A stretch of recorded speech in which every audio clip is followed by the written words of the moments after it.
since 2015.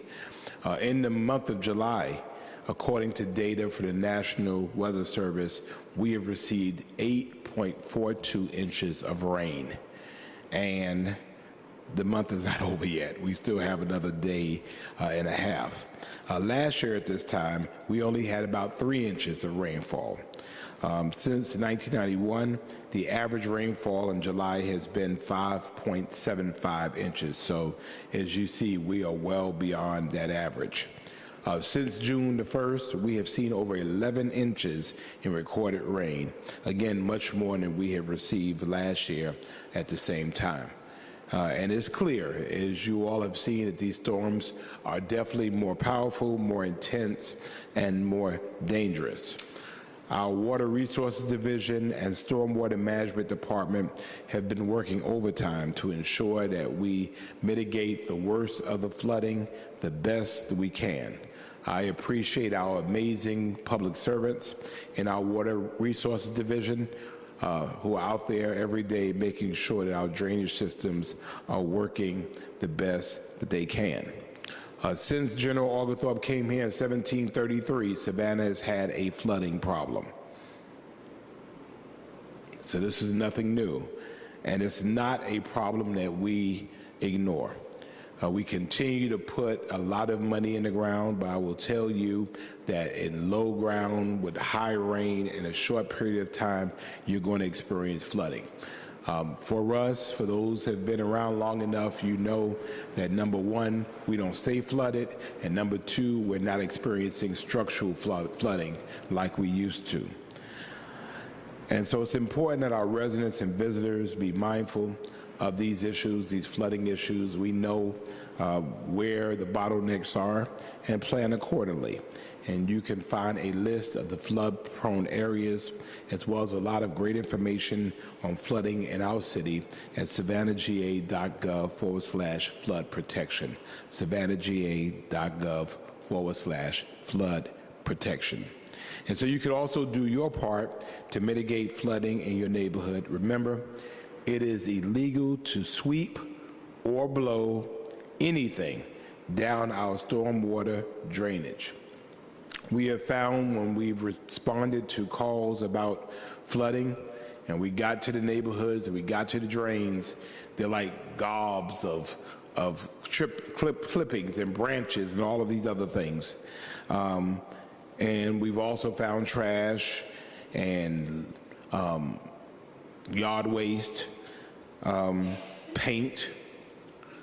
It is crazy. So please, ma'am and sirs, only rain down the drain. And we're going to start using that. Only rain down the drain.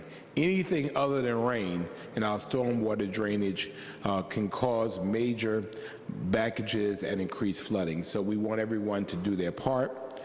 Don't litter and don't blow trash down the drain. And if you see a blocked drain on the street, you can call 311 immediately and report it. We need our citizens to participate. We have literally thousands upon thousands of drains. Our crews are out there, but they cannot be everywhere at once.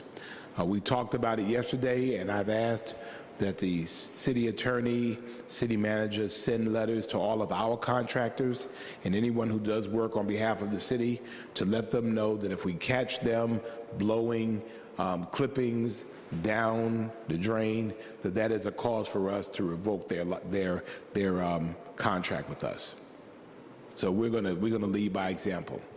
And I'm asking our police department, if they see someone doing it, our code enforcement, if they see someone doing it, then that they're going to go ahead and ticket them as well. We have to change behavior. Our climate is changing, and we must change with it. And so I urge everyone not to underestimate the storms. We know storms will come, but we have a responsibility, and there are some things that we can do to be able to address it. In fact, we even saw tornado warnings over the weekend in Savannah. And so this week, it seems like we've had rain yesterday. We might have rain over the next couple of days. As you know, we're in hurricane season. Next week, it could be a hurricane. So we want people to pay attention to the weather, and we want people to plan accordingly. And I encourage you to download the FEMA app at fema.gov and set up the alerts. Also, SEMA, Chatham Emergency Management Agency. Pay attention and make a plan. Please be safe. Certainly extend grace and be kind to those that are around you. Also pleased that last week, unanimously, the Savannah City Council passed our millage rate, in which we maintain the millage rate at the current 12.20 mills, which represents still the lowest millage rate in our city in the last 35 years. As we discussed extensively, from the $7.2 million of growth that we experienced, we want to invest that in drainage. We want to invest that to implement our Vision Zero, and we want to use that money to make sure that we have the best paid and compensated police and fire departments in our region. And so I thank the City Council. What a difference a year makes, right?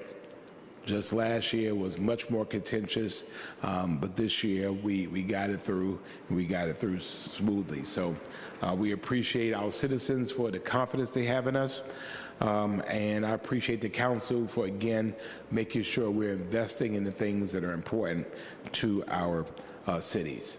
We will continue to look for additional ways through the budget process, which we're in right now. We are asking our citizens to help us to prioritize our budget process, and so there's information out there, and we can re-release that as well, where citizens can get in and help us prioritize the things that are most important to them. We're currently also reevaluating all of our relationships to make sure they continue to work for us. Recorder's Court is one of them, MPC is another one. We're just making sure that they work in the ways that the city wants them to work. Many people might know that the Recorder's Court is an entity of Savannah and Chatham County. We are one of the few places in the state that has a combined court. Most cities in Georgia have a municipal court. And so the city, that we didn't create the court, we can't stop the court, we can just fund a municipal court. In the municipal court, the city has a lot more leeway in terms of the things that are important to us. And so that is something that I am intent, and I've had staff to investigate the possibilities of us funding a municipal court. I'll say that it's still at the early stages, but we're expecting staff to give us some options for us to see what that looks like. And we want to be like other cities across the state that have their own municipal court that's solely of and by their city. So more to come on that. As we announced 2 weeks ago, Savannah Police, Fire, Community Services, the ONE's Office, and Communications have partnered together to create Safer Together, an initiative to educate our community on what the city has done to enhance public safety and engage community members on what they can do to play a part in keeping our community safe. And so you can learn more and you can engage on savannahga.gov/safer together, savannahga.gov/safer together. We continue to say that public safety is a community responsibility.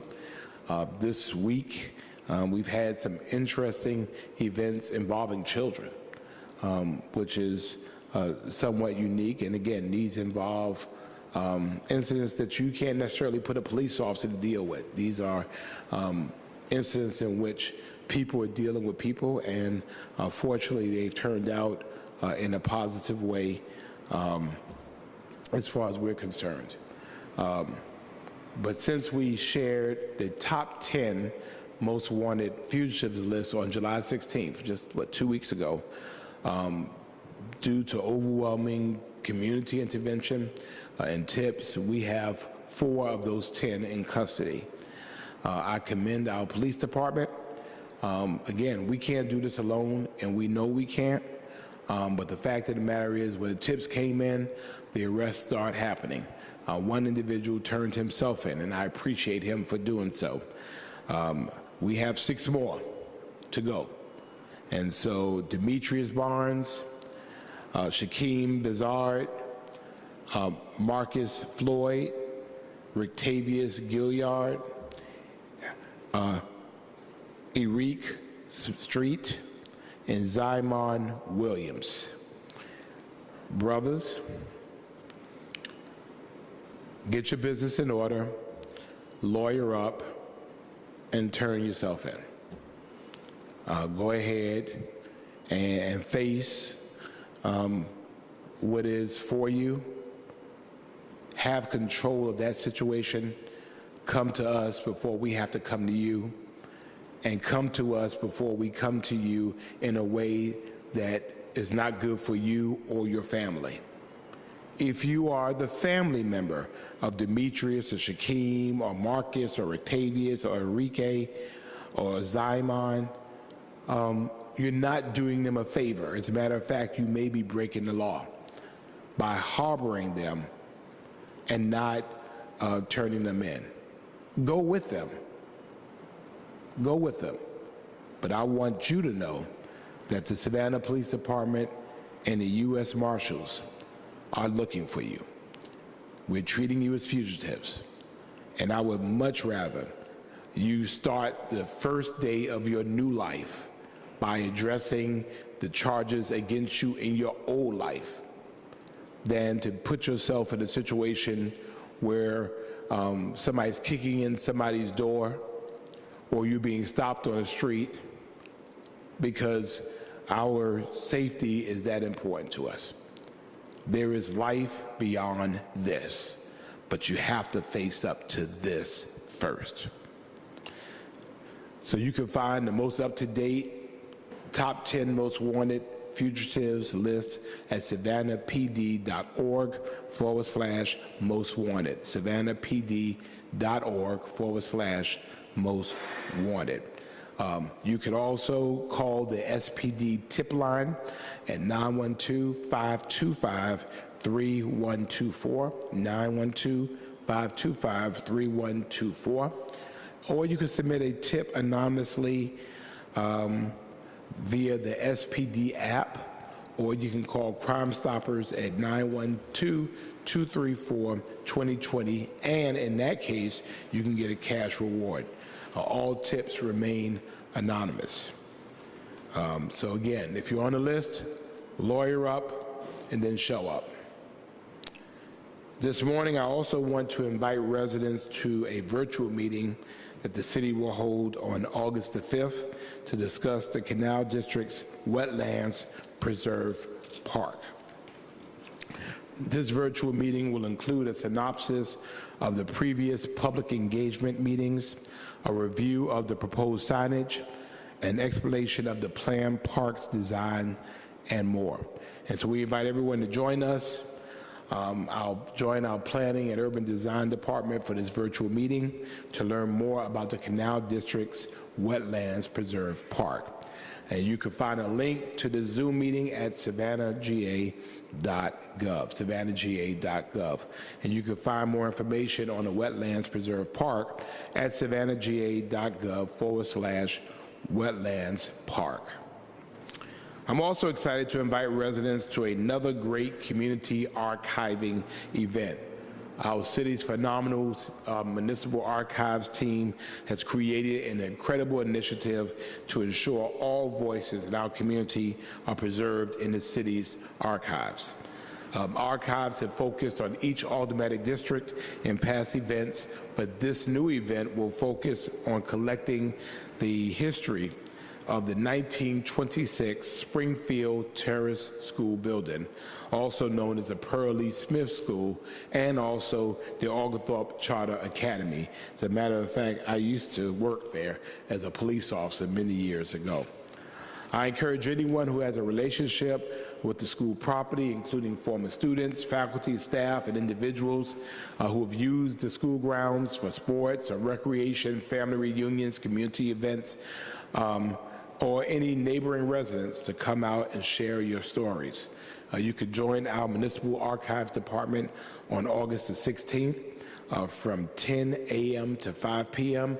and again on August 17th from 10 a.m. to 2 p.m. at the Adams Complex Administrative Building at 20 Interchange Drive to share your stories. For more information, you can email our Municipal Archives Department at archives@savannahga.gov, archives@savannahga.gov. I'm also excited to announce this morning that the National Forum, National League of Cities, has recognized Savannah for its commitment to physical activity and mental health following the success of the Move with the Mayor Spring Challenge. I was proud to join 46 other mayors across the country in a nationwide challenge to raise awareness about the role of social connection in promoting mental and physical health. The completion of the challenge, held during Mental Health Awareness Month in May, signals Savannah's commitment to enhancing social connections, including physical activity and improving mental health in the community. So altogether, 47 cities hosted over 100 healthy lifestyle events during the challenge that was developed by the National Forum for Heart Disease and Stroke Prevention in partnership with the American Public Health Association and the Centers for Disease Control and Stroke Prevention. To learn more about this initiative, you can visit nationalforum.org/MWTM, nationalforum.org/MWTM, Move with the Mayor. Finally, school is back. When I was growing up, summer was all summer. Now summer is like half of summer. It's August and the kids are going back to school. Like, wow. So we've had a lot of back to school events over the last week and over the coming days. We know that public education is a public responsibility, and I count myself all in on that initiative. We are praying that our young people have an excellent year of school filled with high expectations and them being able to achieve those expectations. I've committed to the superintendent and to the school system. We're going to do our part to make sure our students have what they need to be who they need to be. First of all, they cannot perform well in school if they're not in school. And last year we had a lot of young people who were not in school. And so we're finding ways to work with our school partners to make sure the young people are in school. And so I'm going to be asking our police department to help in those efforts. If you see young people who should be in school, why aren't they in school? I went last year with the superintendent, well, last school year, and we went to some homes where kids were truant, and I'm going to do that more this year. I'm going to get a list, and I'm going to go to some of these kids' homes and find out why they're not in school. They have to be in school. You can't learn if you're not in school.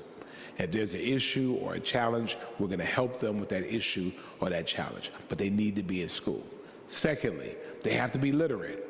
And so we know literacy is the North Star for our school system, and we want to help in any way we can by assisting them with reading events. As you know, I have a task force called Savannah Read, and they are all engaged and ready to be involved.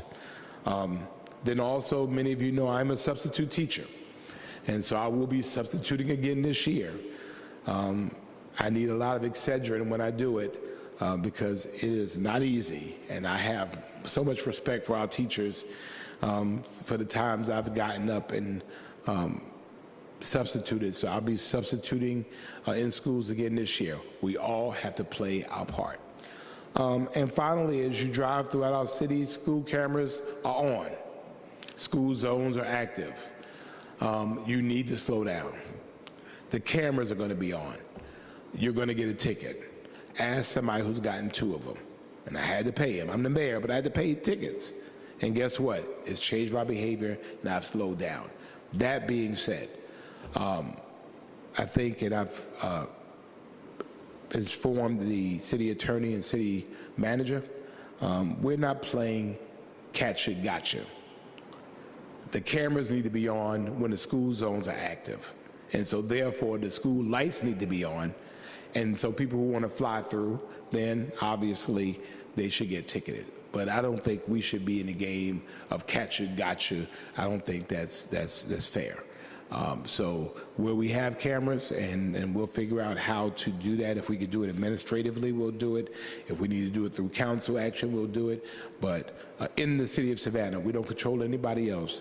But if there's a camera that is for the purposes of catching speeders in school zones, then the school zone need to be active. And if the school zone is active, then the lights denoting the school zone need to be on. And so, again, you know, we're not trying to play catch you. We're not trying to trick anybody. We want you to slow down the school zones. So that answers, that ends my prepared remarks.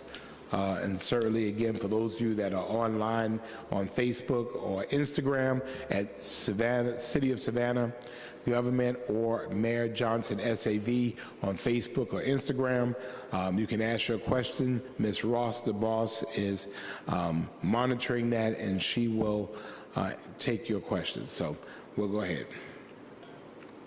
So obviously Kamala Harris is in, good morning, in Atlanta today. How, as a delegate, do you think that's going to go for the Peach State? Very excited. On Thursday, I filled out they sent us a nomination form to place a candidate into nomination. I proudly put the name of Vice President Kamala Harris on my form and submitted it. She's in Atlanta today. Don't think I'm going to make it up there. I'm supposed to, but I don't think it's going to work out.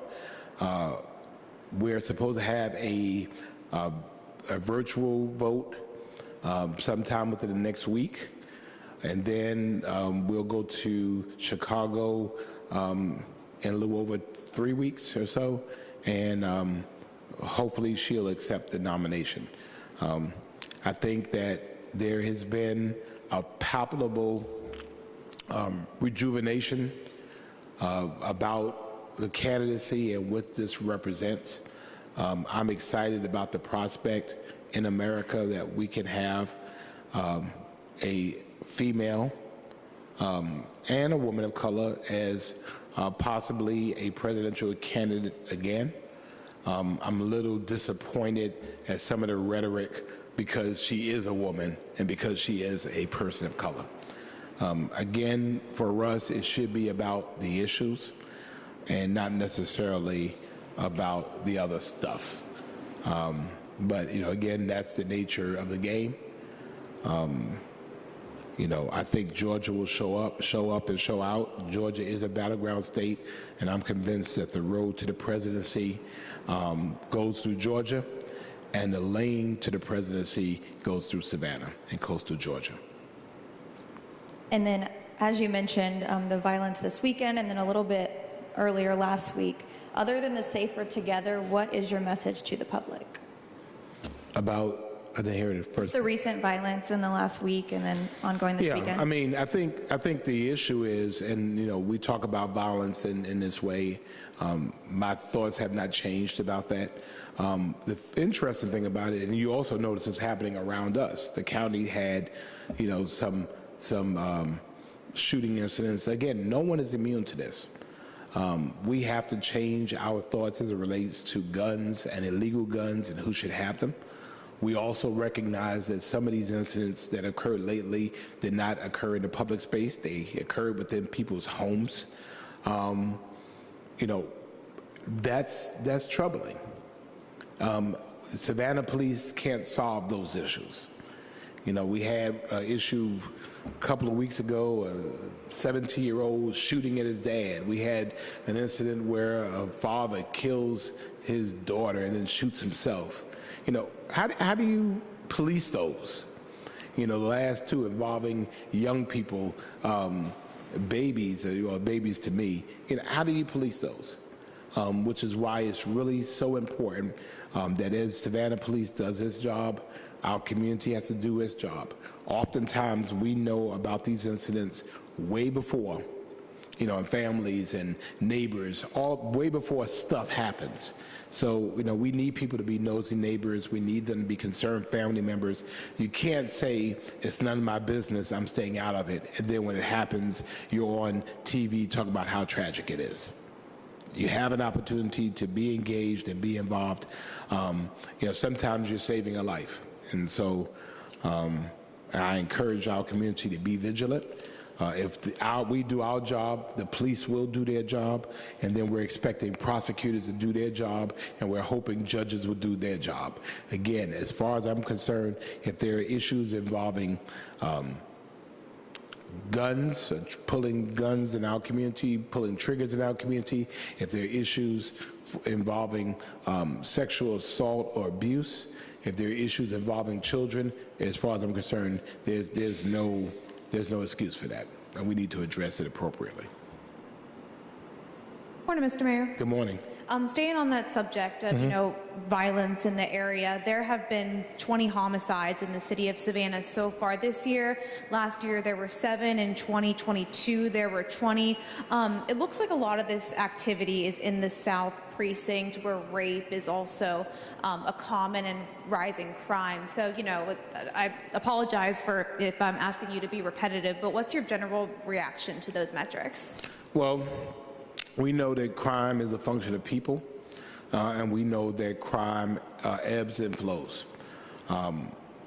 We put resources, we look at crime on a weekly basis, and we adjust resources.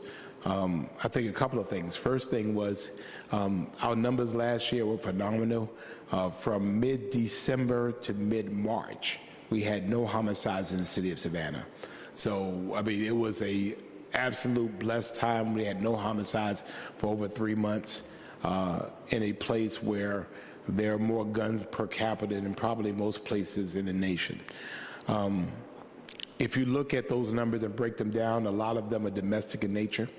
I'm not sure really how we address issues of people in their own homes, in their personal spaces, in their cars, in their relationships.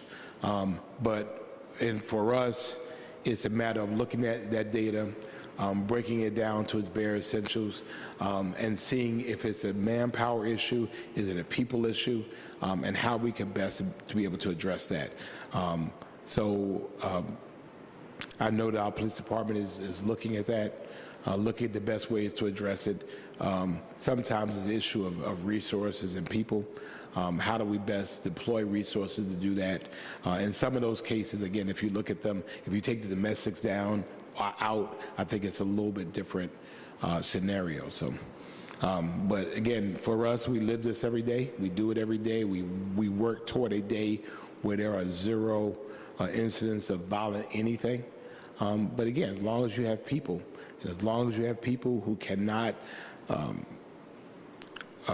maturely address disputes or issues, if you deal with issues where no means no. I'm looking at a lot of domestic violence, acts, assaults, between people who know each other, have relationships with each other. If she don't want you, bruh, then leave. Or if he doesn't want you anymore, then leave.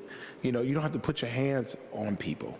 And we're seeing a lot of that, and so that's why it's really important for us to make sure that parents and neighbors and friends and communities are helping us, because I think we can get in front of that sometimes a lot quicker if we know it's happening. Oftentimes, by the time the police know about it, it's because something has already happened. So we continue to work towards it. And then in mid-July, there were some changes to the Civil Service Board at the behest of council unanimously. It took effect immediately. I know it's early, but do you have any general reaction to that so far, and has it been proven effective? No, I don't think we've had any cases involving it. I pushed for it. I felt like as a human resources administrator in my past life, and someone who administered the Chatham County Civil Service Board for 25 years, I was very familiar with it.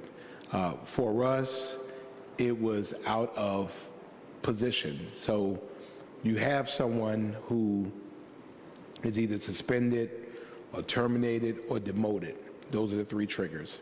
And they get to appeal to their chain of command, so to their department head, and then they go all the way up to the city manager.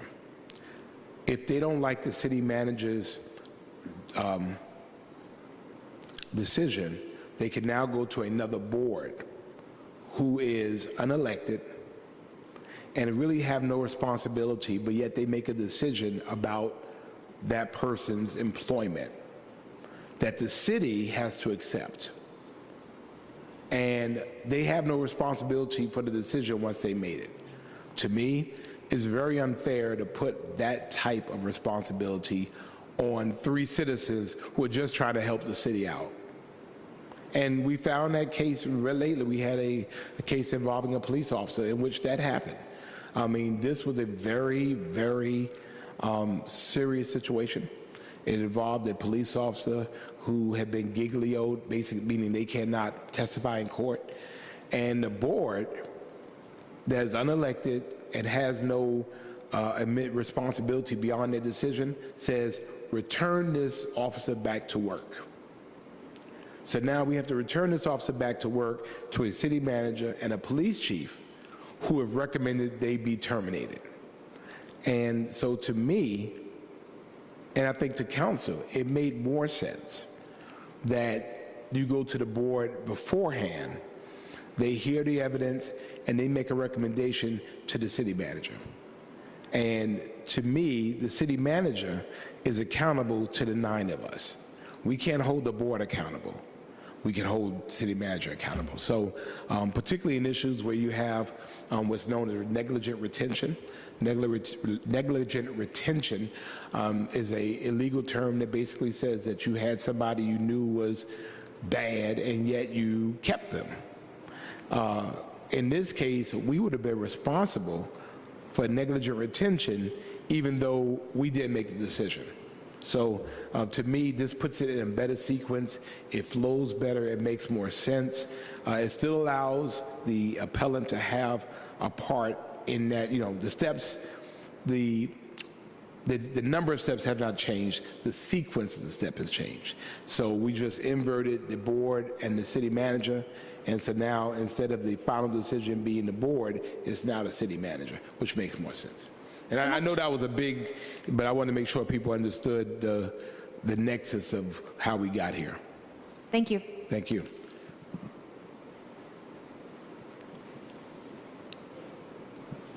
Ms. Ross, we have questions? Good. All right. Well, y'all remember, y'all slow down, please. We don't want your money, but we will take your money if you're speeding through a school zone. And I hope our media partners will really hammer down on slow down. And I'll say it if you want to include it. Y'all slow down. School's back in session. Slow down, slow down, slow down. Just slow down. You know, we have kids all over the place, and they're fast and they're quick and they just dart out. We don't want to have any issues involving our children. So God bless you all. Be dry, be cool. Thank you for being Savannah Strong.